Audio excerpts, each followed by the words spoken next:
Hello అండి. ఈరోజు యాక్చువల్గా పొద్దున్నే లేచి స్టేడియంకి పోయి మేము ఆడిపిస్తా అది ఇది అని అనుకున్నాం. బట్ నేను లేట్ లేచినాను, పిల్లలు కూడా లేట్ లేచిర్రు. సో దగ్గరన్న మా చిన్ననాటి గ్రౌండ్ ఇది, ఐటీఐ గ్రౌండ్. మొత్తం జిందగీలో సగం ఇంట్లోనే అయిపోయింది మాదంతా. పొద్దున్న లేవాలి, నీళ్లు పట్టాలి, ధనాధనరికి రావాలి, క్రికెట్ ఆడాలి, వెళ్ళాలి, తినాలి, మళ్ళీ ఈవినింగ్ మళ్ళీ 4 వరకు అలా గ్రౌండ్లో ఉండాలా, 6:30 7 వరకు క్రికెట్ ఆడాలా, ఇంటికి పోవాలా, తినాలా, పండుకోవాలి. ఇదే ఉండే, చదువు పైన అంత కాన్సన్ట్రేషన్ లేకుండే. బట్ స్పోర్ట్స్ క్రికెట్ మీద మరీ పిచ్చి ఉండే. మేబీ అది చాలా నేర్పించింది ఇండైరెక్ట్లీ. చాలా నేర్చుకున్నాము. ఫ్రెండ్స్ కూడా మంచి మంచి ఫ్రెండ్స్ వచ్చారు. కష్టకాలంలో ఎట్లా ఉండాలా అదంతా నేర్పించింది క్రికెటే, మేబీ ఇండైరెక్ట్లీ. లైక్ డైరెక్ట్ గా మాకు కోచింగ్ అంటూ ఏం లేదు. మా ఎంతమంది అయితే ఉండేనో మా టీంలో, లక్కీ స్టార్ మా టీం పేరు, ప్రతి ఒక్కళ్ళు చాలా అంటే ఫుల్గా వాళ్ళు క్రికెట్ అంటే ఇక పిచ్చిగా డబ్బు కోసం ఆడేది కాదు, అందులో ఆనందం దొరికేది మాకు.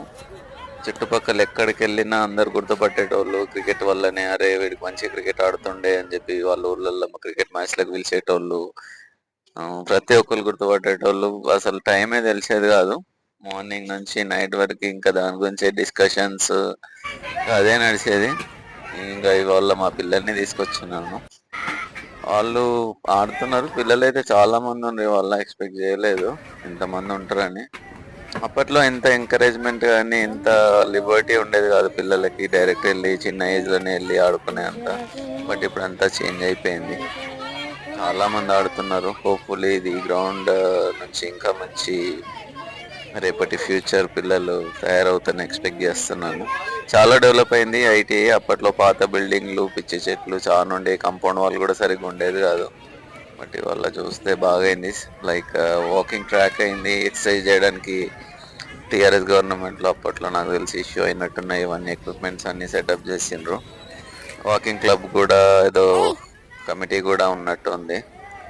బాగానే మెయింటెనెన్స్ అయితే బాగానే ఉంది, పర్లేదు. పిల్లలు ఆడుకోవడానికి అయితే ఇటు చుట్టుపక్కల వాళ్ళందరికీ బాగుంది, మంచి ప్లేస్ ఇది. ఇప్పుడు చిన్న పిల్లలు ఆడుకోవడానికి కూడా ఇవన్నీ సెటప్ చేసి పెట్టినట్టున్నారు, బాగుంది మొత్తానికి. ఈ రోజు అయితే అనుకోకుండా వెళ్ళాను, బట్ చాలా మెమరీస్ సడన్ గా గుర్తొచ్చినాయి. ఒక్కనే కూర్చొని కొన్ని మెమరీస్ కూడా ఇట్లా గుర్తు చేసుకుంటూ కూర్చున్నాను. తొందరలో మేబీ మా పాత మా ప్లేయర్లందరినీ ఒకసారి గ్యాదర్ చేసి ఆడిపోయాలని అనుకున్నాను ఈరోజు. చూద్దాం అది. Hopefully I will do that. Thank you అండి, థ్యాంక్ యూ.